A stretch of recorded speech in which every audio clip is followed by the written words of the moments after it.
बिस्मिल्लाहिर्रहमानिर्रहीम। अस्सलामु अलैकुम। दोस्तों, क्या आप जानते हैं कि दुनिया में सबसे लंबी किस यानी सबसे तवील दौरानिया की चुम्मी किसने की और ये कितनी देर तक जारी रही? और क्या आप जानना चाहेंगे कि आखिर इस शख्स ने अपने कान में इतना बड़ा सुराख क्यों कराया? और आज की वीडियो में मैं आपको इंसानों और परिंदों के दरमियान लड़ी जाने वाली एक अनोखी जंग के बारे में भी बताऊंगा। ये जंग किसने जीती, ये जानने के लिए आपको वीडियो को शुरू से आखिर तक जरूर देखना पड़ेगा। मैं हूँ मुमताज नियाजी और आप देख रहे हैं टॉप फैक्ट्स एंड आइडियाज। तो चलिए दोस्तों, शुरू करते हैं आज की दिलचस्प वीडियो। नंबर 1। दोस्तों, हम अक्सर एक मुहावरा सुनते हैं कि दीवारों के कान होते हैं, मगर क्या आपने कभी सुना कि दरख्तों की आंखें होती हैं? जी हाँ दोस्तों, दुनिया में ऐसे दरख्त भी पाए जाते हैं जिनकी आंखें होती हैं। सुनकर आप हैरान तो हो रहे होंगे, मगर चलिए इस फैक्ट से भी पर्दा उठाने की कोशिश करते हैं। दोस्तों, आपने पाकिस्तान या दुनिया भर में बिल्कुल सीधे तने वाला दरख्त देखा होगा जो मौसम बहार में सरसब्ज और खज़ां में इंतहाई खूबसूरत पीले रंग में तब्दील हो जाता है। इस दरख्त को पाकिस्तान में पॉपुलर का दरख्त कहा जाता है, जबकि इसका साइंसी नाम पापुलस है। इस दरख्त की बहुत सी इकसाम है जो दुनिया भर में पाई जाती हैं और इसे मुख्तलिफ नामों से जाना जाता है, जैसे चाइना में पापुलस एडिनोकोडा, जापान में पापुलस सीबोल्डी और अमेरिका में पापुलस ट्रिमोलाइड वगैरह, जबकि इन तमाम इकसाम को एस्पेन ट्री के नाम से जाना जाता है। नाजरीन, वैसे तो ये दरख्त इंतहाई जाज़िब नजर हैं, मगर इनकी सबसे दिलकश खुसूसियत इनकी खुफिया निगाहें हैं, जो दरअसल वो गहरे निशानात होते हैं जो इस दरख्त के तने पर उसकी शाखें गिरने के बाद पैदा होते हैं, जो देखने में बिल्कुल इंसानी आँख की तरह नजर आते हैं। नाजरीन, इन आँखों के लिए दुनिया भर में मुख्तलिफ नजरियात पाए जाते हैं। कुछ लोग इसे एक कदीम मिस्री देवता जिसका नाम रा था से मंसूब करते हैं और इसे द आई ऑफ रा कहते हैं, जबकि कुछ लोगों का मानना है कि अमेरिकन डॉलर पर नजर आने वाली एक आंख जिसे द आई ऑफ प्रोविडेंस कहा जाता है, दरअसल यही आंख है जो एस्पेन ट्री पर नजर आती है।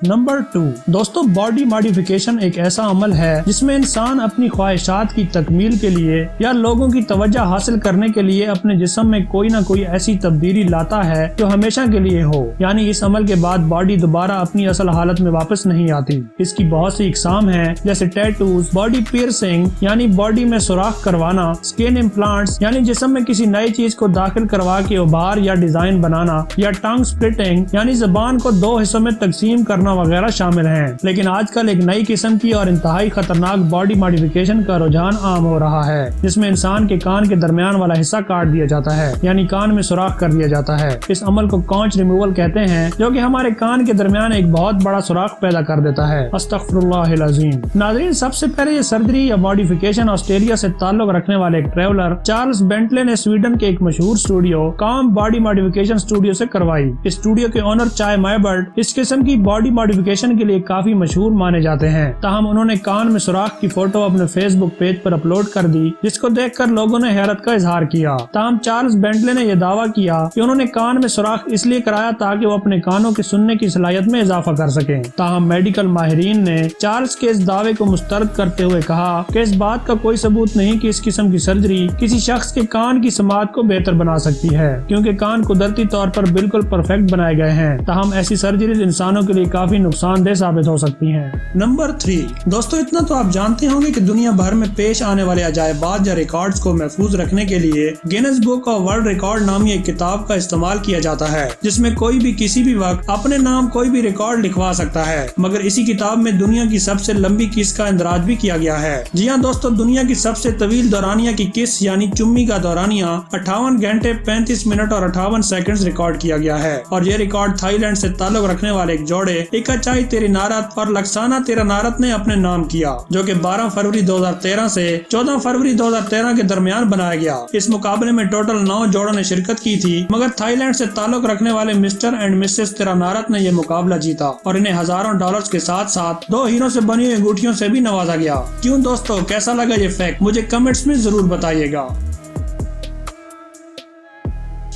नंबर 4। नाजरीन, कोरोना वायरस और इससे फैलने वाली तबाही ने जहां दुनिया भर के लोगों को अफसरदा किया, वहीं कई लोगों को अपने अंदर छुपी सलाहियतों को ढूंढ निकालने का बेहतरीन मौका भी फराहम किया, जिसकी सबसे बेहतरीन मिसाल इथियोपिया से ताल्लुक रखने वाली अना चोजनिका की है, जिन्होंने केले के छिलके पर बेहतरीन आर्ट वर्क की तख्लीक से दुनिया भर के मद्दाहों को हैरत में मुब्तला कर दिया। नाजरीन, कैनवस और कागज की बजाय अना चोजनिका केले और इसके छिलके का इस्तेमाल करती है और देखते ही देखते मुख्तसर औजारों की مدد سے حیرت انگیز آرٹ ورک ترتیب دیتی ہیں۔ انا کا کہنا ہے کہ میں کیلے کے چھلکے کو ایک اوزار سے چھیل کر یا اس میں سوراخ کر کے اپنے آرٹ کا آغاز کرتی ہوں، جو وقت گزرنے کے ساتھ ساتھ ڈارک ہوتا جاتا ہے اور وقت کے اعتبار سے رنگوں کی امتزاج حاصل کرتی ہوں۔ ناظرین، سوشل میڈیا پر انا چوجنیکا کے ایک دو کی بجائے متعدد آرٹ ورک موجود ہیں۔ ویڈیو میں بھی انا چوجنیکا کو کیلے کے چھلکوں پر ناقابل یقین آرٹ ورک ترتیب دیتے ہوئے دیکھا جا سکتا ہے۔